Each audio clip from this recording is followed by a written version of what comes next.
Okay, 831 wants us to factor, so let's just go right in order here. We have A, and the question is what times what is 20, but added gives me negative 12, so I know it's two negatives. So, right, negative 1 and negative 20 added gives me negative 21. That doesn't work. Negative 2 and negative 10, right? When I add them, I get negative 12. So, therefore, it's K minus 2 times K minus 10 in factored form. Okay, for B, let's do B. All right, let's make space. For B, right, we need 6x squared, and we need negative 14. And we have factors, right? So we have x and 6x, and we have 2x and 3x. And then for negative 14, we have negative 1 and 14. We have 1 and negative 14. 2 and negative 2 and 7. And 2 and negative 7. And then we have to make sure we get the reverse, right? So I have 3x and 2x. And I have 6x and x, right? We have to reverse one of the columns. So now, I'm not going to go through every one of these, but the method would be to take the outer terms, right, the x and the 14, and get 14x, and add that to the inner terms, 6x and negative 1, which is negative 6x, and that would give 8x. And we're looking for 17x, right, because that's the middle term, right? So you're going to have to try outers and inners for all these. And then I'll show you how to do it by decomposition. So outers and inners, right, we have to go through. So then I would try x and negative 14 and 6x and 1. And I wouldn't find that, right, to work. So then we have to try others. So it looks, and you start to get a feel for these. So I'm going to try down here this 3x and 7, right? Because that gives me 21x. That looks promising. And then the inners, right, are 2x and negative 2. That's minus 4x. And that gives me the 17x. So they're the two, right? These are the two. And we have to write them in order, right? So we write them in order, the 3x and the 2x, and then the negative 2 and the positive 7, right? Okay, so that's how you do it with columns. And again, some of you are going to start to be able to do those columns in your head and rule out the right ones and the wrong ones. And but let's say that didn't work. Let's say you wanted to use decomposition. So the way decomposition works for B, right, we have 6x squared plus 17x minus 14. You multiply the first and the last term. So 6 times negative 14 is negative 56, right? Negative 56. Oh, wait, I take that back. Let's multiply correctly, right? So 6 times negative 14 is negative 84, right? So now we're looking for multiples that give us negative 84, but added give me 17. So we're going to have one positive and one negative. So I can quickly see, right, that negative 21 times 4 is negative 84, but added gives me the 17.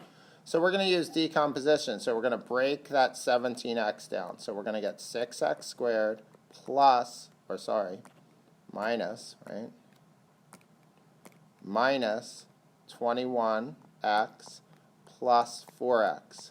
So again, all we did was make 17x to be negative 21. Sorry, it's plus 21.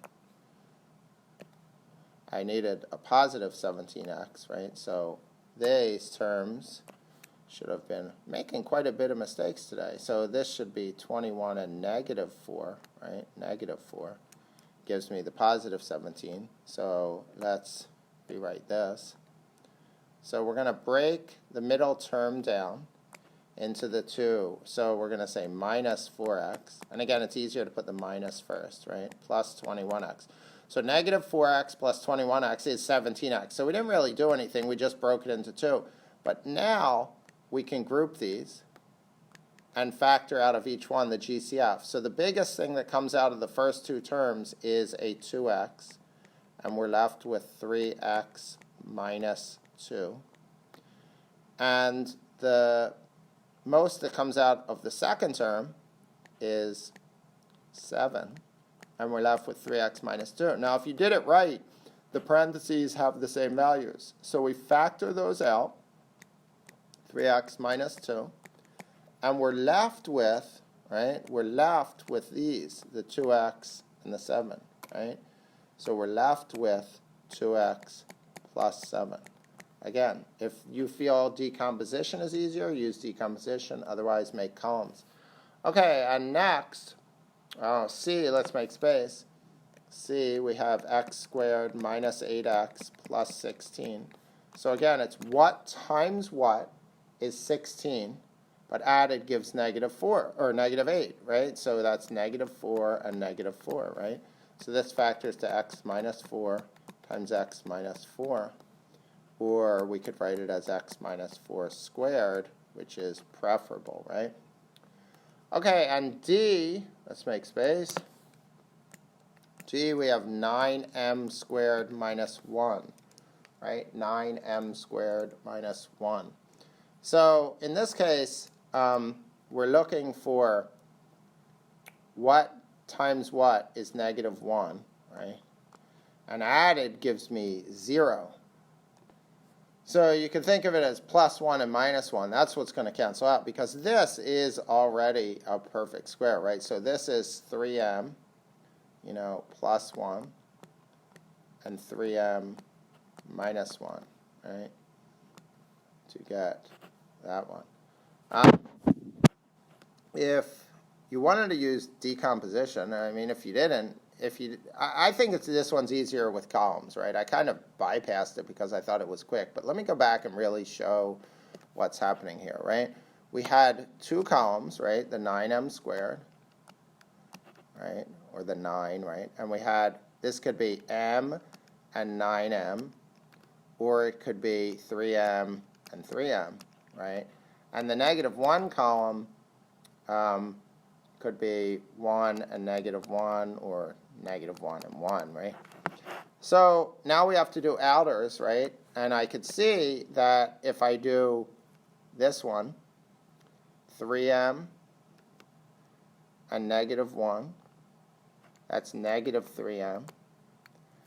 And then the inners, 3m and positive 1, that's 3m. I get 0, which is the middle term, right? There's this missing 0m in there, middle term. So I know then that these are the terms, right? So it's 3m plus 1, 3m minus 1. Okay, and then E says parts A through C are trinomials, while part D is binomial, yet they're all quadratics, right? What makes them quadratic? And what makes them quadratic is, for E, the highest power is 2, right? That's what makes them quadratics, right? They all have the highest power to be squared.